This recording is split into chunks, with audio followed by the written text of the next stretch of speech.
नमस्कार, मैं हूं साक्षी सिंह। स्वागत है आपका वीएनएम टीवी के बुलेटिन में। देश, दुनिया और शहर जिलों की खबरों से पहले आइए नजर डालते हैं वीएनएम हेडलाइंस पर। पीएम मोदी ने 51,000 युवाओं को दिए नियुक्ति पत्र। 47 स्थानों पर रोजगार मेले का आयोजन। एयर इंडिया कंपनी की एक और बड़ी लापरवाही, 15 यात्रियों को लिए बिना उड़ी फ्लाइट। वडोदरा के गंभीरा ब्रिज हादसे में एक युवक अभी भी लापता। सीआर पाटिल ने घायलों से की मुलाकात।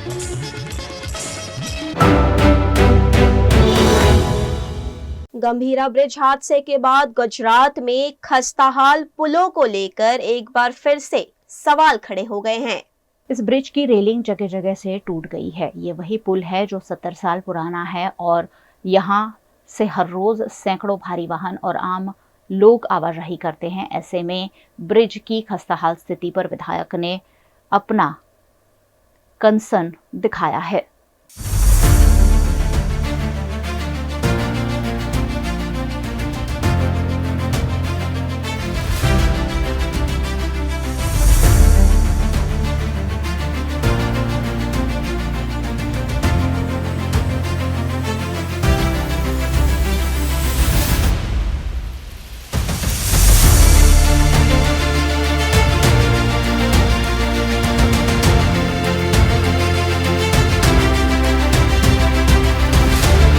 હમણાં જ ગંભીરા બ્રિજની દુર્ઘટના થઈ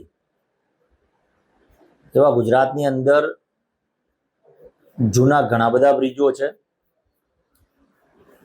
અને જે પ્રમાણે મારા મત વિસ્તારની વાત કરું તો હમણાં જ હાલમાં જ એક માલપુર તાલુકાનો વાત્રકની ઉપરનો જે બ્રિજ હતો, નદીની ઉપરનો બ્રિજ, એ બ્રિજને સમારકામ ચાલુ છે। સાથે જ વાત્રક હોસ્પિટલ, બાયડથી જતા વાત્રક હોસ્પિટલની બાજુમાં 1955માં બનેલો બ્રિજ છે અને એ બ્રિજ પણ જર્જરિત હાલત જેવો છે। એની રજૂઆત પણ મેં યોગ્ય જગ્યાએ કરેલી છે। સાથે જ મેં અહીંના સ્ટેટના અધિકારીને 12મા મહિનામાં જાણ કરી હતી કે ભાઈ આ બ્રિજની તમે તપાસ કરી લેજો અને મેં ફરીથી પણ હમણાં ફોન કરીને 3 દિવસ પહેલા સૂચના આપી છે કે કોઈ ઘટના ના બને તેની ખાસ કાળજી લેવામાં આવે અને આ વાત્રક બ્રિજ આમ તો જૂનો બ્રિજ છે, 75-80 વર્ષ જૂનો, એટલે એની આજુબાજુમાં જો જરૂરિયાત લાગે તો તાત્કાલિક ધોરણ પર નવા 2 બ્રિજ બને અને આ બ્રિજની મરમ્મત કરવાની જરૂર લાગતી હોય કે નવો બનાવવાની જરૂર લાગતી હોય તો ચોક્કસથી બનાવવાની ખૂબ જરૂરિયાત છે। કાં તો એને મરમ્મત કરવો જોઈએ, એની બંને બાજુની જે દિવાલો આવે પુલની, બ્રિજની, એ દિવાલો પણ ખંડિત છે। એટલે મારી રજૂઆત છે તમામ અધિકારીઓને કે એની ખાસ કાળજી લઈ લે। એક જવાબદાર નાગરિક તરીકે હું આપનું ધ્યાન દોરું છું, એવું ના બને કે કોઈ ગંભીર અકસ્માત થાય। એટલે આપ સર્વને વિનંતી કરું છું કે આ તાત્કાલિક ધોરણ પર આ વાત્રકનો જે વાત્રક હોસ્પિટલની બાજુમાં આવેલો જે બ્રિજ છે એની તપાસ કરીને એને જે પણ કાર્યવાહી કરવાની થતી હોય કરે। જરૂર લાગે તો આ રસ્તા પર હેવી વાહનો બંધ કરવાની જરૂર હોય તો એવી વાહનો પણ બંધ કરવામાં આવે કે જેથી કરીને કોઈની જાનહાનિને નુકસાન ના થાય। મેં પહેલા જ કીધું માનનીય મુખ્યમંત્રી શ્રી એમાં ખૂબ કાળજી લે છે, એટલે જ કહું છું આપને, કારણ કે કપડવંતથી લઈને મોડાસાનો જે હાઈવે છે એ હાઈવેને છેલ્લા 8 મહિનાથી વન વે રાખ્યો છે, સવારે 8 થી લઈને રાતના 8 વાગ્યા સુધી, એટલે કે ભારે વાહનો એના પરથી પસાર ના થાય।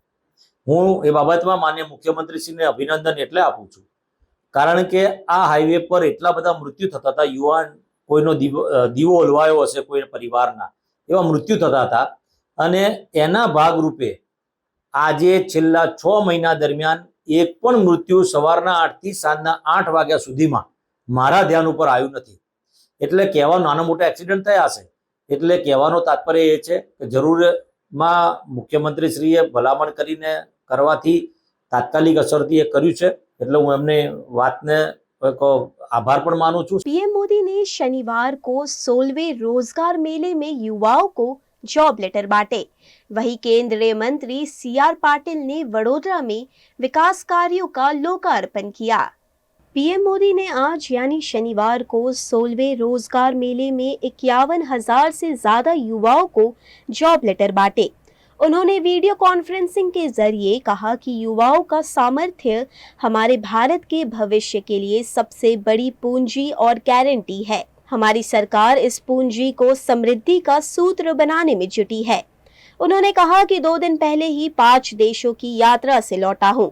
हर देश में भारत की युवा शक्ति की गूंज सुनाई दी। इस दौरान जो भी समझौते हुए हैं उनसे युवाओं का फायदा होना ही है। आपके विभाग अलग है लेकिन ध्येय एक है।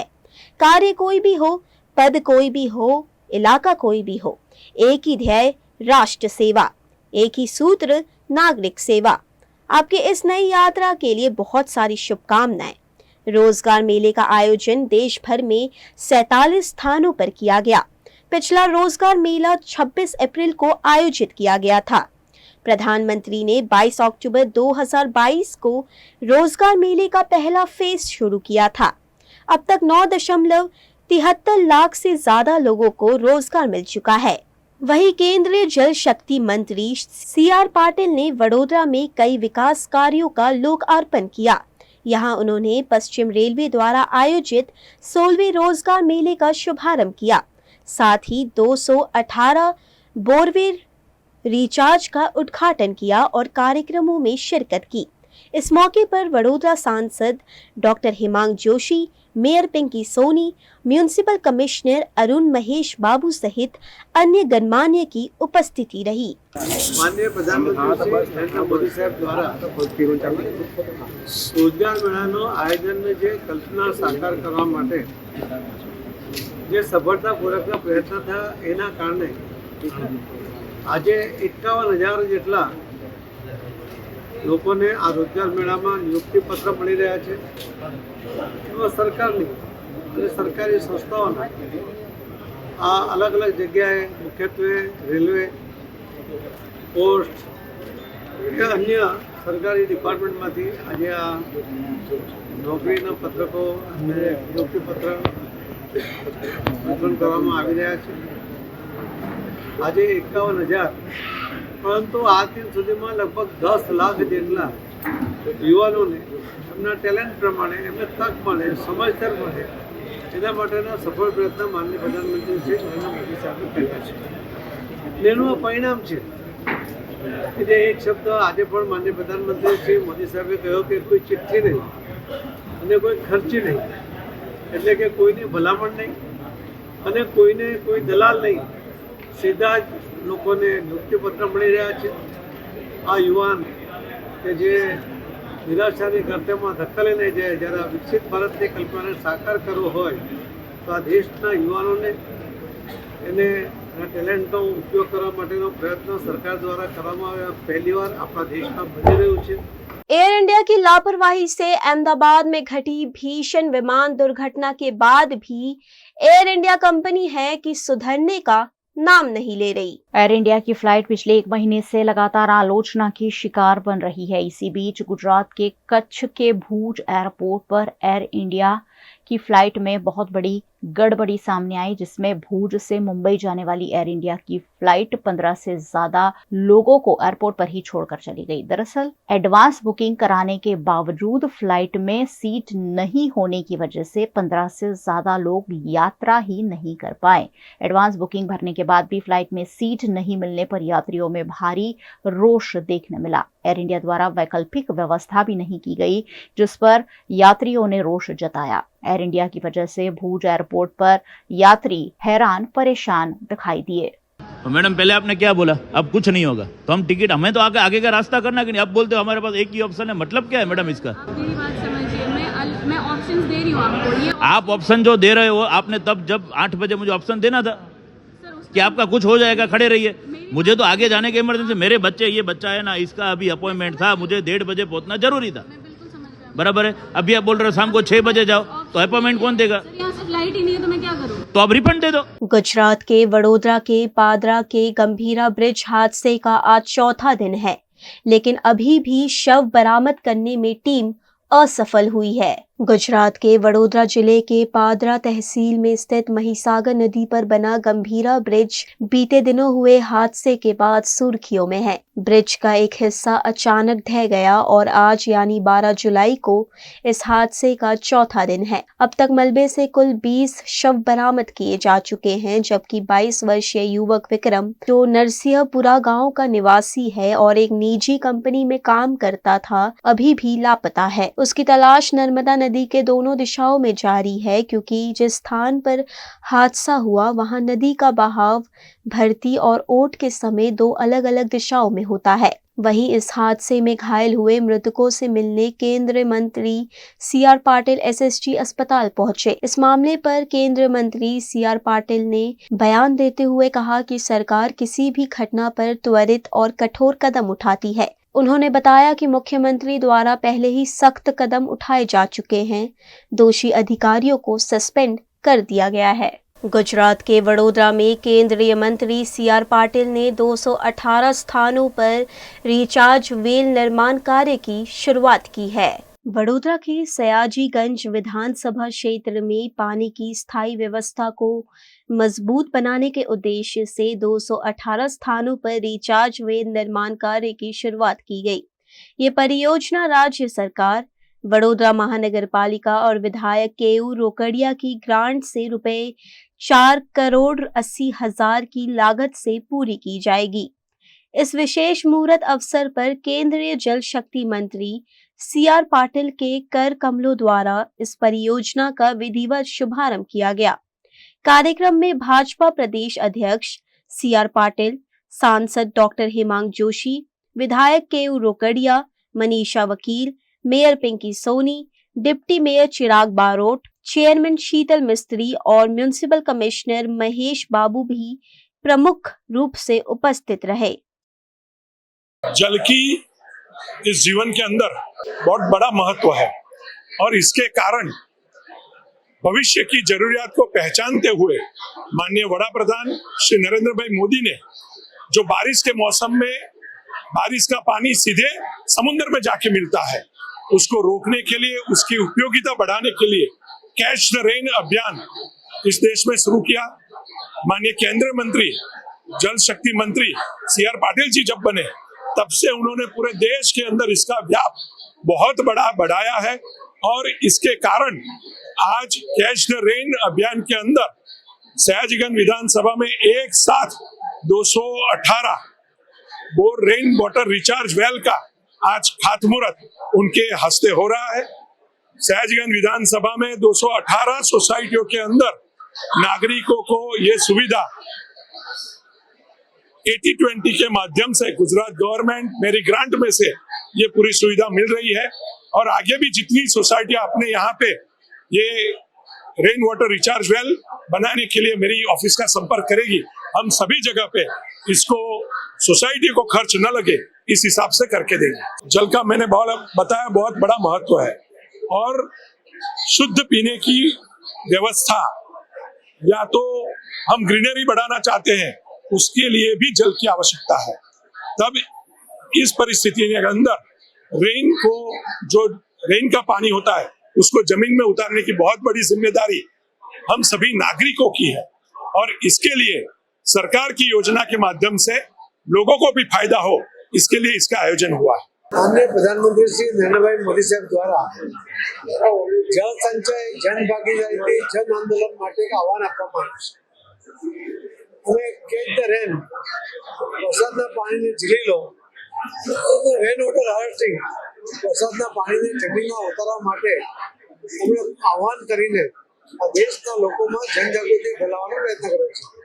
સાથે સાથે માનનીય પ્રધાનમંત્રી શ્રી મોદી સાહેબે કર્મભૂમિથી માતૃભૂમિમાં આ જલ સંચય માટે મદદ કરવા માટે, એના માટે સહાય કરવા માટે, પોતે એના માટે કંઈક કરી છૂટવા માટેનું પણ આહવાન કર્યું છે અને એના કારણે આખા દેશમાં લગભગ 32 લાખ જેટલા સ્ટ્રક્ચર એ 33 રાજ્યોની અંદર 506 જિલ્લાઓમાં એ નિર્માણ થયા છે અને એમાં વિશેષતા એ છે કે એમાં એક પણ રૂપિયા મંત્રાલયનો ખર્ચ કરવામાં આવ્યો નથી।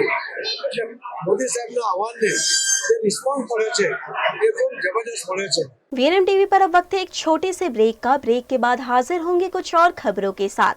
तब तक के लिए देखते रहिए VNM TV. VNM Foundation, transforming lives, empowering communities. Inspired by the late Sri A.D. Vyas's life journey, the VNM Foundation was established in 2018, dedicating and making a positive and enduring impact on lives of individual and community.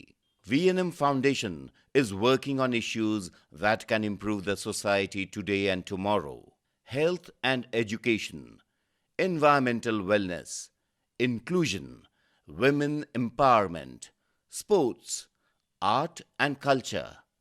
Collaborate with us. Sponsor a project through an annual CSR fund.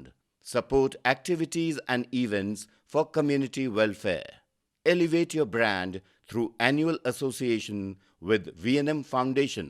Volunteer your time and skill.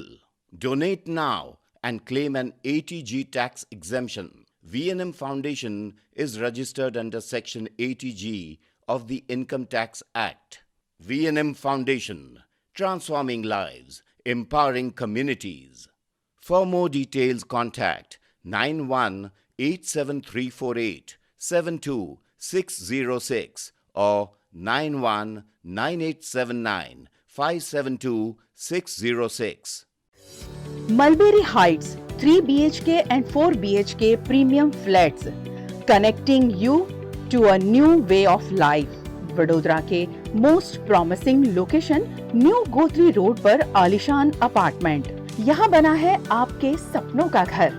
Earthquake resistant structure, premium quality materials, interior exterior wall finish और designer bathroom special facility के साथ। Multipurpose hall, AC gym, swimming pool, terrace garden, kids play area, indoor games, allotted parking, CCTV जैसी कई amenities. Mulberry Heights, खुद के घर का खूबसूरत एहसास। Mulberry heights, opposite Darshanam club life, new Gotri, Vadodara. Contact 9712932205। Hotel Tarasons, Maharaja Sayajirao की नगरी में आधुनिकता को संजोती एक ऐसी भव्य होटल जो आपको कराती है कभी न भुला पाने वाला एहसास। ताराज किचन के डाइनिंग में आपको मिलता है अलग अलग क्यूजिन्स का delicious pure veg taste. Tara's country cafe में फ्रेंड्स और फैमिली के साथ बिताए पल आपको करते हैं तरोताजा। ताराज बेकरी बाइट्स की हर एक बाइट आपके टेस्ट बड को करती है सेटिस्फाइड। तारासंस में वैकेशन मनाना हो या स्टेकेशन, आधुनिक लाइफस्टाइल को फुलफिल करता है एक बेहतरीन अनुभव। छोटी बड़ी पार्टी हो या सगाई शादी जैसे बड़े मौके, बिजनेस मीटिंग हो या करनी है कोई इवेंट, तारासंस के अलग अलग कैपेसिटी के बैंक्वेट आपके खास मौके को बनाते हैं बेहद शानदार। Hotel Tarasons, behind Yash complex, Geri road, near Sundaram Nagar, Gotri road, Vadodara. Is this the new RUV? Yes, it's the BG RUV 350. First time in India. With 16-inch alloy wheels, a hyperdrive motor for tough roads, and all-metal sturdy body, BG Electric presents India's first RUV. 3 जुलाई से शुरू हुई अमरनाथ यात्रा में हजारों श्रद्धालु दर्शन के लिए पहुंचे हैं।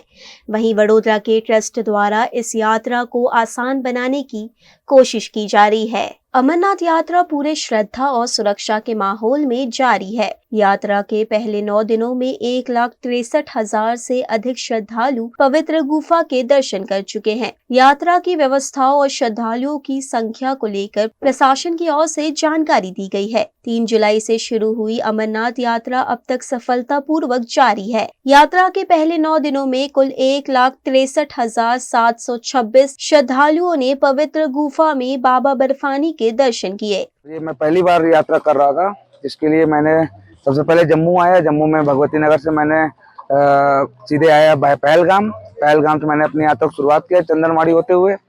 पहले दिन मैं शेषनाग में रुका, लेकिन जो मैं अपने घर से निकलते हुए सुन रहा था कि यहाँ की व्यवस्था थोड़ी अटपटी है, खराब है और लोग सही नहीं है, लेकिन नहीं, आर्मी भी हमारे साथ साथ लगी हुई थी। पूरे जम्मू से लेके पहलगाम, चंदनवाड़ी से लेके हर तरफ, हर 50-100 मीटर में आर्मी मैन लगे हुए थे और काफ़ी अच्छा लगा मुझे यहाँ पे आके दर्शन करके भोले बाबा के। और लोगों का सहयोग भी बहुत अच्छा लगा, बीआरओ से लेके आईटीबीपी से लेके आपके एसएसबी लोग और जितने भी हमारे पुलिस बल, आर्मी मैन जितने भी थे, सब लोगों ने बहुत अच्छा, जिसको जहाँ कहीं दिक्कत होती है तुरंत वो अपने आते हैं, सहयोग देते हैं, उठा के कहीं ले जाना, वो भी उसमें कोई शर्म नहीं उनकी है। बढ़िया लगा मुझे। मैं अभी फर्स्ट टाइम आया हूँ बाबा बर्फानी के दर्शन के लिए, यहाँ बहुत आनंद आ रहा है। मैं आज बालटाल के रास्ता से प्रथम टाइम उतरा हूँ। सुना था ये रास्ते बहुत कठिन होते हैं, लेकिन आनंद बहुत आ रहा है। बाबा का भव्य नजारा देखने को मिला है, यहाँ दिल एकदम प्रसन्न हो गया है। ऐसा लग रहा है जैसे बाबा साक्षात हमको दर्शन दिए। मैं तकरीबन 18 साल से यहाँ पे शॉप लगा रहा हूँ, टी स्टॉल लगाए हुए हैं और कोल्ड ड्रिंक वगैरह जो है वो बेचते हैं और यात्रा की सेवा भी करते हैं। तो इस साल जो है काफी अच्छी यात्रा चली है और बहुत स्मूथली यात्रा चल रही है। जो पुलिस है, फोर्स है, वो भी अच्छी तरह से यहाँ पे, सिक्योरिटी जो फोर्स है वो भी है यहाँ पे, तो काफी अच्छी यात्रा चली है। तकरीबन 1 लाख से जो है यात्रा जो है तवज्जुह कर गई है। बड़ी अच्छी इंतजाम है, हर किस्म के इंतजाम है, एनडीआरएफ, एसडीआरएफ, बीडीओ साहब हैं हमारे यहाँ पे, डायरेक्टर साहब हैं, काफी सारे डिपार्टमेंट्स के जो है वो यहाँ पे मौजूद है और दिन रात यहाँ पे खड़े होते हैं, हमारे साथ भी कॉपरेशन में है और यात्रा को भी स्मूथली चला रहे हैं। मैं यहाँ से दूसरी बार आई हूँ। इसका यहाँ का अरेंजमेंट पिछले साल से ज्यादा मुझको अच्छा लगा। इनकी रोड्स भी मेरे को बहुत अच्छी लगी और इसके साथ साथ और अरेंजमेंट्स भी, जैसे फौजियों के अरेंजमेंट्स हो गए और सुविधाएं, बहुत सुविधाएं, और यहाँ की क्लीननेस भी पहले से भी ज्यादा है। यहाँ आके मुझको बहुत अच्छा लगा। आगे से मच बेटर है इनका ये सभी की सुविधा। मैं इनके बारे में यही कहूंगी, भगवान इन पर इतनी कृपा बनाई रखे। इन्होंने यात्रियों का इतना साथ दिया, रास्ते में कोई खाने पीने की कोई कमी नहीं। हर जगह जगह पे सभी यात्रियों के लिए इन्होंने अपना अरेंज कर रखा था, रुकने के लिए हो चाहे खाने पीने का हो, सभी को बहुत सुविधा हुई। हर साल लाखों श्रद्धालु अमरनाथ यात्रा के लिए रवाना होते हैं और इस कठिन यात्रा के दौरान जगह जगह श्रद्धालुओं की सेवा के लिए कई संगठन सामने आते हैं। वडोदरा का श्रीरंग अमरनाथ ट्रस्ट भी वर्षों से ये जिम्मेदारी निभा रहा है। इस बार भी ट्रस्ट ने यात्रियों के लिए विशेष भंडारे का आयोजन किया है। अमरनाथ यात्रा देश की सबसे पवित्र और कठिन यात्राओं में से एक मानी जाती है, लेकिन श्रद्धालुओं के उत्साह और आस्था के सामने हर कठिनाई छोटी पड़ जाती है। इसी आस्था में सेवा का भाव जोड़ते हुए वडोदरा स्थित श्रीरंग अमरनाथ ट्रस्ट हर साल की तरह इस बार भी आगे आया है। गंभीरा ब्रिज हादसे को ध्यान में रखते हुए गुजरात सरकार ने पूरे राज्य में पुलों की सुरक्षा जांच शुरू कर दी है। छोटा उदेपुर जिले में स्थित 11 छोटे बड़े पुलों का निरीक्षण किया गया, जिसमें पावी जेतपुर के सुखी डैम ब्रिज की स्थिति चिंताजनक पाई गई। इस निरीक्षण में नेशनल हाईवे 56 पर आने वाले 7 ब्रिज एनी, औरसंग, झारवा, वसवा, देवांत, शोकता और फेर कुआं को वाहन यातायात के लिए सुरक्षित घोषित किया गया है। हालांकि पावी जेतपुर के सुखी डैम भारज ब्रिज की हालत गंभीर बताई गई है। गांधीनगर की निरीक्षण टीम ने इसकी तत्काल मरम्मत के निर्देश दिए हैं ताकि बरसात के मौसम में किसी भी दुर्घटना से बचा जा सके।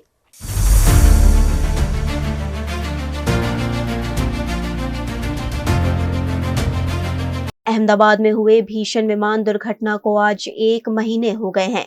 क्या है उस जगह की स्थिति और हालात, जानिए वीएनएम टीवी की इस स्पेशल रिपोर्ट में। अहमदाबाद में हुई भीषण विमान दुर्घटना को आज 1 महीना पूरा हो गया है, लेकिन इस हादसे में अपनों को खोने वाले परिवारों के आंसू अब तक सूखे नहीं हैं।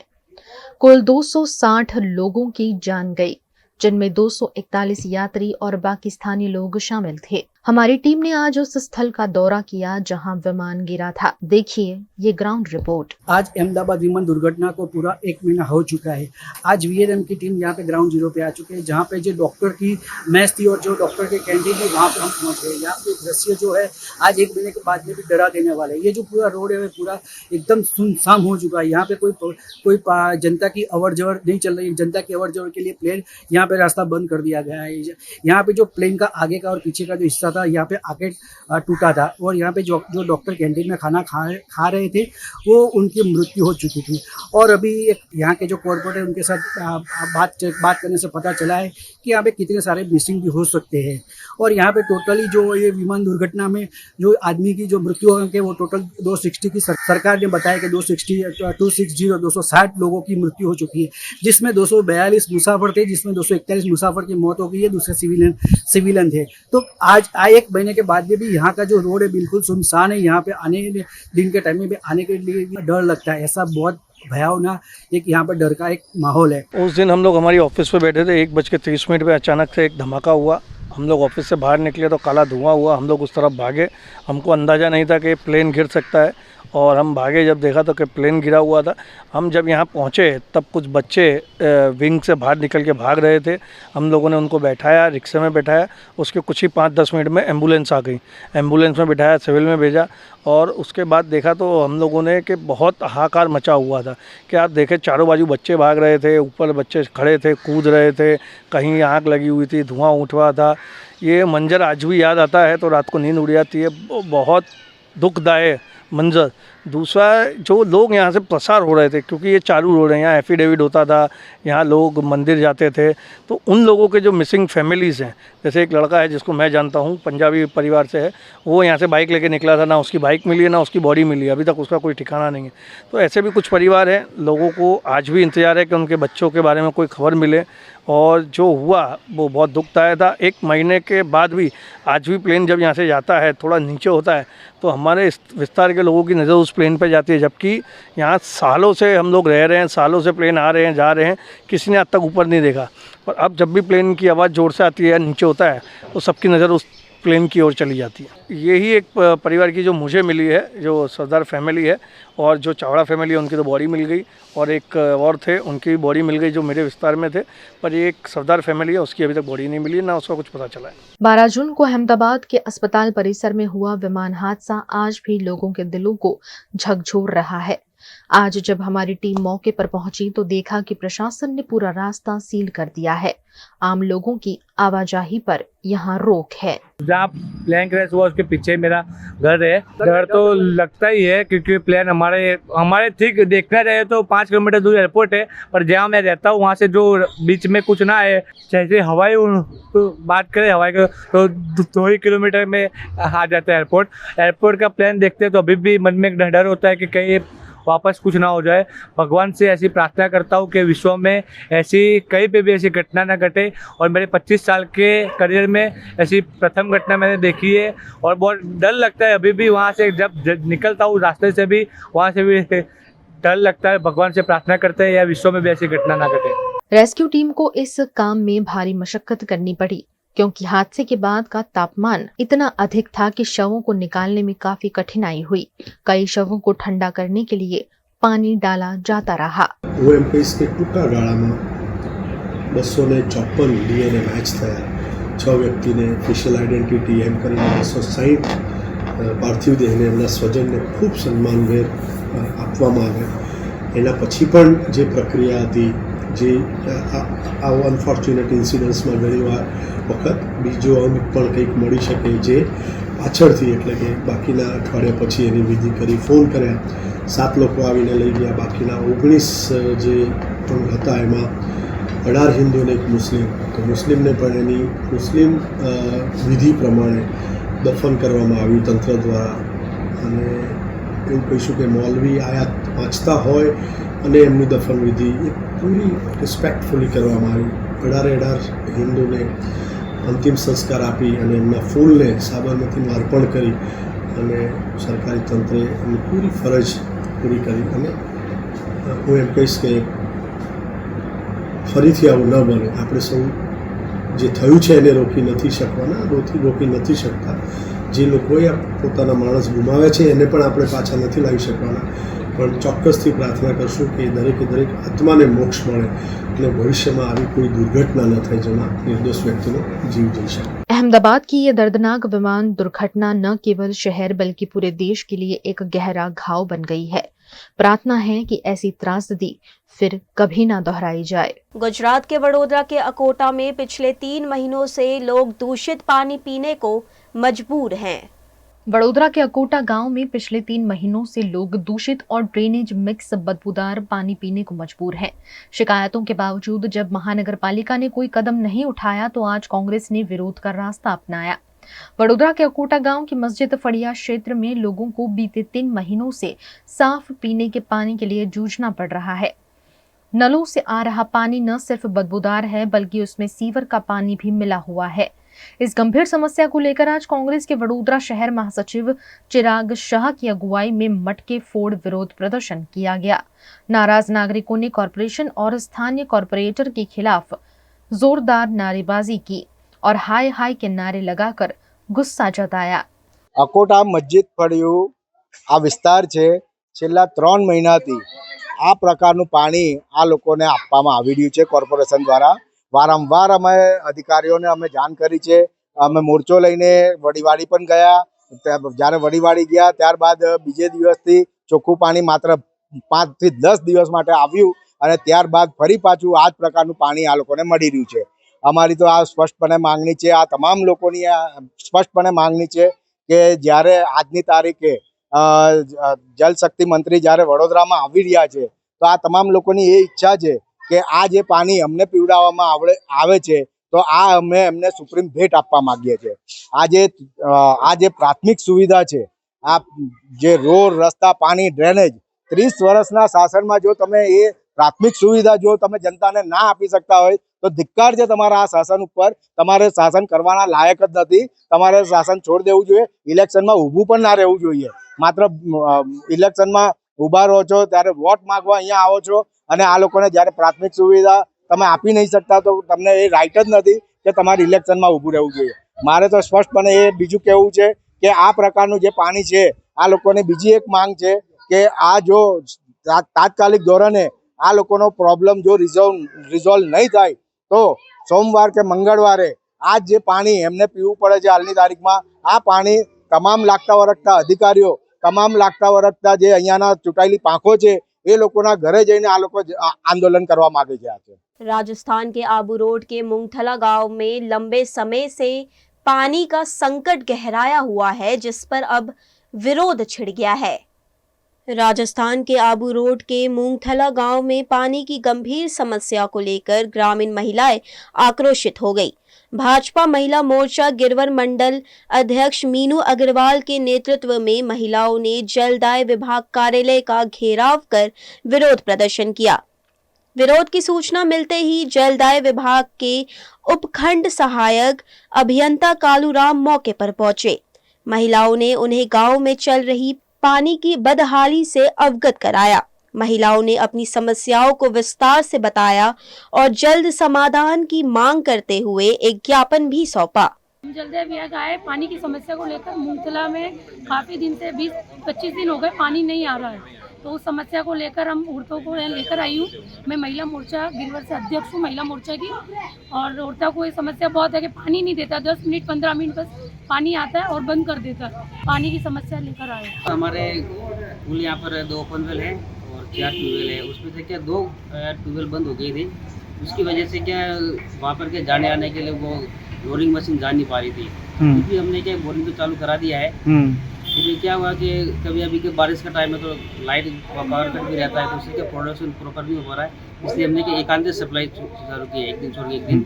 वो तो ऐसा नहीं है कि दिन बजे नहीं देते हैं, वो तो आज ही वाल खुला रह गया कर्मचारी का, प्राइवेट है तो उसको पाबंद कर दिया है मैंने। वडोदरा के एमएस यूनिवर्सिटी में केंद्रीय मंत्री सीआर पाटिल द्वारा नेशन फर्स्ट प्रशिक्षण कार्यक्रम का उद्घाटन किया गया। वडोदरा के एमएस यूनिवर्सिटी में आज एक खास मौके पर नेशन फर्स्ट नामक 5 दिवसीय प्रशिक्षण कार्यक्रम की शुरुआत की गई। इस कार्यक्रम का उद्घाटन केंद्रीय मंत्री सीआर पाटिल द्वारा किया गया। मौके पर कई जनप्रतिनिधियों और विशिष्ट अतिथियों की मौजूदगी रही। देशभक्ति, नेतृत्व और युवाओं में राष्ट्र सेवा की भावना जागृत करने के उद्देश्य से वडोदरा की एमएस यूनिवर्सिटी में नेशन फर्स्ट नामक 5 दिवसीय प्रशिक्षण कार्यक्रम का आयोजन किया गया। इस अवसर पर वडोदरा की मेयर पिंकी सोनी, सांसद डॉक्टर हिमांग जोशी, भाजपा अध्यक्ष डॉक्टर जयप्रकाश सोनी, सयाजीगंज विधायक केयू रोकड़िया और एमएस यूनिवर्सिटी के कुलपति धनेश पटेल भी उपस्थित रहे। આપણે જો સક્રિય રહીએ, આપણે પણ જવાબદારી છે એવું માનીએ, એના માટે તૈયારી કરીએ, એના માટે લોકોને પણ તૈયાર કરીએ, તો મોદી સાહેબ પણ નિશ્ચિત થઈ જાય કે આપણને નિશ્ચિત કરવા માટે એ જે ટેન્શન લેતા હોય એના બદલે એમને એમ લાગે કે હવે ખરા અર્થમાં આપણો દેશ જાગૃત થયો છે અને એ જાગૃત થયો છે એટલા માટે આપણે નિશ્ચિતપણે પોતાનું કામ કરી શકીએ। એ સિંધુની વાત કરી, આપણા દેશમાં એવા કેટલાય લોકો છે કે જેમને એવું લાગે છે કે રાજકારણનો વિરોધ જ કરવો જોઈએ, વિરોધ પક્ષનો વિરોધ કરવાનો અધિકાર છે, પણ મેં મુદ્દા આધારિત હોવું જોઈએ કે જ્યારે આખા દેશની લાગણી હતી કે આપણા પડોશી દેશ પાકિસ્તાનને કોઈ પાઠ ભણાવો, અને આપણી કલ્પના હતી એના કરતા પણ મોટો પાઠ એક વાર નહીં 3 વાર માનનીય પ્રધાનમંત્રી શ્રી મોદી સાહેબે પાઠ ભણાવ્યો। સર્જિકલ સ્ટ્રાઇક કરી ત્યારે પણ પૂછ્યું, આ તો થઈ ગયું, એર સ્ટ્રાઇક થઈ ત્યારે પણ નિવેદનો કર્યા કે આ થઈ જશે। દેશમાં ભ્રમ ફેલાવવા માટેનો આખો પ્રયત્ન તે વખતે પણ વિરોધીઓ કર્યો। આ વિરોધીઓ ભારતીય જનતા પાર્ટીના વિરોધી નથી, એ શ્રી નરેન્દ્ર મોદી સાહેબના વિરોધી નથી, પણ એ દેશ વિરોધી કૃત્ય કરી રહ્યા છે। આપણા દેશના જે વિરોધી બળો છે એમને પ્રોત્સાહિત કરી રહ્યા છે। वीएनएम टीवी पर अब वक्त है एक छोटे से ब्रेक का। ब्रेक के बाद हाजिर होंगे कुछ और खबरों के साथ। तब तक के लिए देखते रहिए वीएनएम टीवी।